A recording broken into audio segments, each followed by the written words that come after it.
36 घंटे में भारत की तरफ से बड़ी सैन्य कार्रवाई का दावा किया। बड़ी खबर इस वक्त की आपको बता रहे हैं। उन्होंने कहा कि पाकिस्तान पर भारत बड़े हमले का प्लान बना रहा है। तो सूचना मंत्री आए पाकिस्तान के अताउल्लाह, जिन्होंने ये बड़ी बात बोली है।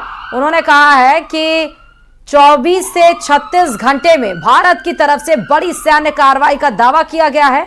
उन्होंने ये भी कहा कि पाकिस्तान पर भारत बड़े हमले का प्लान बना रहा है।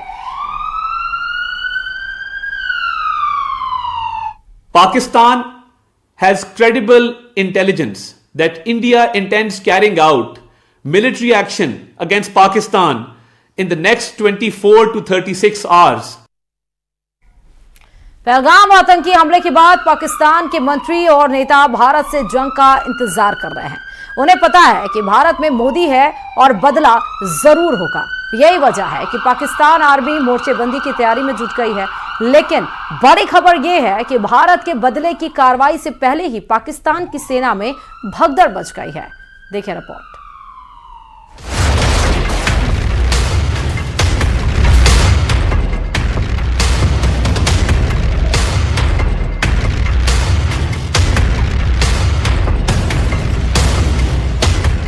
पहलगाम हमले के बाद से ही खौफ के साए में जी रहे पाकिस्तान में अब एक नई भगदड़ मच गई, और भगदड़ भी उस पाकिस्तानी फौज में मची है जिसके दम पर वहां के मंत्री शेख चिल्ली वाला दम भर रहे हैं।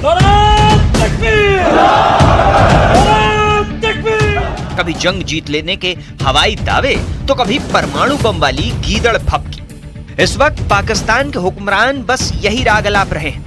सब दावा कर रहे हैं कि आसिम मुनीर की आर्मी उन्हें हर आफत से निकाल लेगी, लेकिन यहाँ तो मामला ही उल्टा पड़ गया है। आज हम आपको पाकिस्तानी कमांडर की एक चिट्ठी दिखाते हैं, जिसे देखकर आप खुद समझ सकते हैं कि भारत के खिलाफ जंग जीतने का दावा करने वाली पाकिस्तान की फौज का इस वक्त क्या हाल है। ये चिट्ठी पाकिस्तानी आर्मी में 11वीं कोर के कमांडर उमर अहमद बुखारी की, जिन्होंने 26 अप्रैल को ये चिट्ठी पाकिस्तान के आर्मी चीफ आसिम मुनीर को लिखी।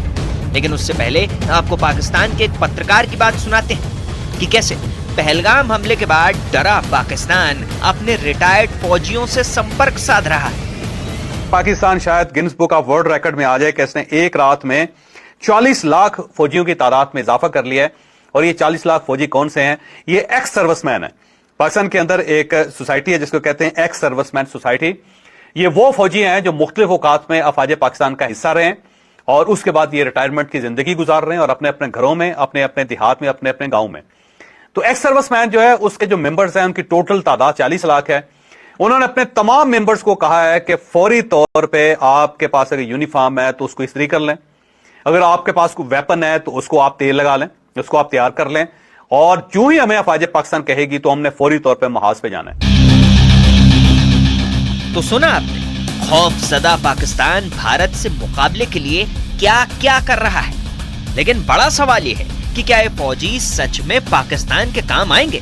लगता तो नहीं। कम से कम पाकिस्तानी कमांडर की चिट्ठी तो यही बताती है, जिसमें पाकिस्तानी कमांडर ने अपनी चिंता जाहिर करते हुए आर्मी चीफ मुनीर को यह लिखा है कि पिछले कुछ समय में सेना के 100 से अधिक अधिकारियों ने सेना से इस्तीफा दे दिया है। इसके अलावा 500 से ज्यादा जवानों ने भी अपना इस्तीफा भेज दिया है। पाकिस्तानी कमांडर ने इन इस्तीफों की जो वजह बताई वो भी बहुत चौंकाने वाली है। चिट्ठी के मुताबिक सैन्य कमांडरों के बार बार बदलते आदेश की वजह से पाकिस्तानी सैनिकों में भारी नाराजगी है, और ऐसे हालात में बढ़ते मानसिक तनाव की वजह से इस्तीफों की बाढ़ सी आ गई है। तो ये हाल है पाकिस्तान की उस आर्मी का जो भारत के खिलाफ जंग जीतने का सपना पाले बैठी है, और पाकिस्तान के हुक्मरान भी इसी गफलत में जी रहे हैं। एक बार आपको पाकिस्तान की वो गीदड़ भभकी भी जरूर सुननी चाहिए। Absolutely ready, but high alert.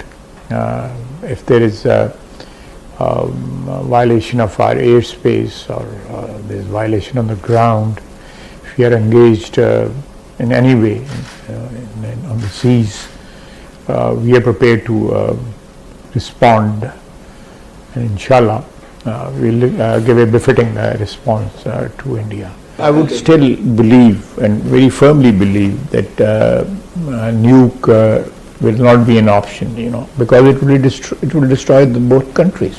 उन्होंने कह दिया ना कि अगर हमारा पानी बंद करेंगे तो फिर जंग के लिए तैयार हो जाएं।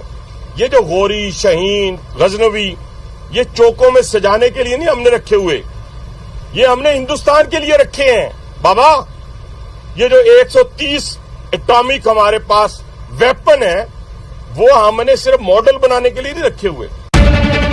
तो सुना आपने, ये उस बीमार और डरी हुई फौज के दम पर भारत को धमकी दे रहे हैं। हालात ये हैं कि सेना ने फरमान तक जारी कर दिया कि किसी का इस्तीफा कबूल नहीं हो। पाकिस्तानी सेना के मुताबिक इस संकट के वक्त में किसी के भी इस्तीफे मंजूर नहीं किए जाएंगे, क्योंकि ये सैन्य नियमों के खिलाफ है। यही नहीं, सेना ने ऐसे अधिकारियों और जवानों के खिलाफ कड़ी कार्रवाई की भी चेतावनी दी है। सोचिए, पहले से ही चौतरफा मुसीबतों से घिरे पाकिस्तान की हालत ये हो गई है कि उसको अपने रिटायर्ड और बूढ़े फौजियों पर भी इतराना पड़ रहा है। तो ये ट्रेंड सिपाही हैं जो पाकिस्तान के मुख्तलिफ हिस्सों में इस वक्त जिंदगी गुजार रहे हैं, और उन्होंने पाक फौज को यकीन दिलवा दिया है कि हम आपके साथ हैं, हमारे नाम लिख लें, फहरिस्तें हमारी हाजिर हैं, आपने बस एक आवाज देनी है, हम 40 लाख लोग अपनी फौज के साथ खड़े होकर लड़ेंगे। और ये ट्रेंड लोग हैं, तो इस लिहाज से पाकिस्तान मेरा ख्याल है Guinness book of world record में आएगा, जिसने एक रात में 40 लाख फौजियों की तादाद में इजाफा कर लिया है, और ये सब लोग अपनी फौज के साथ खड़े हैं। तो इंडिया को इससे बड़ी शिकस्त का क्या सामना हो सकता है कि चाइनीज मिसाइल मिल गए, इनके मुकाबले में 40 लाख जो फौजी हैं ट्रेंड, वो खड़े हो गए पाक फौज। तो एक मुल्क जिसके पास बीमार और थकी हुई सेना है और जो रिटायर्ड और बूढ़े जवानों के भरोसे है, वो भारत जैसे